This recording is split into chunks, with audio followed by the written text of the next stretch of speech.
মাটি থেকে মানুষের কোন অংশ সৃষ্টি করা হয়েছে?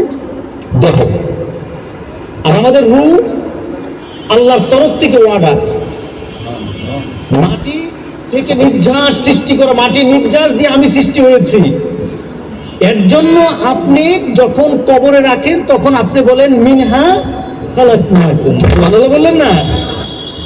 আপনি তাকে রেখে বলতেছেন মিনহা খালাকনাকুম, মাটি থেকে তোমাকে সৃষ্টি করা হয়েছে।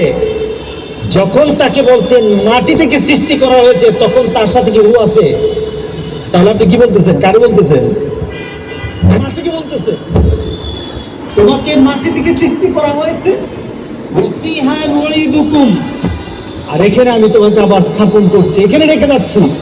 মাটির সাথে তোমাকে আবার মিশিয়ে দেওয়া হবে, এখানে রেখে যাচ্ছি। তাহলে বোঝা গেল মাটি থেকে সৃষ্টি, মাটিতে আবার দিয়ে যাচ্ছেন।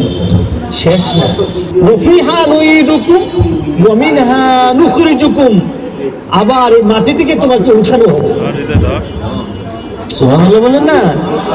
তাহলে আপনাদের ভুল গেল তো, আপনারই তো প্রমাণ যে শুধু রূহ নিয়ে উঠবে না, দেহ নিয়েও উঠবে।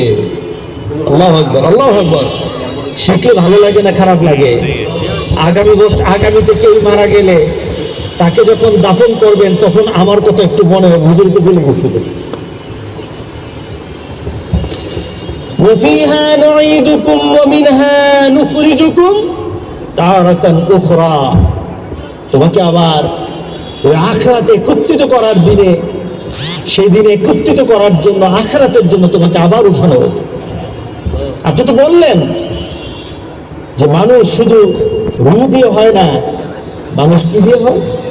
মাটি এবং রূহ দিয়ে। সুতরাং দোয়ার ক্ষেত্রে আমরা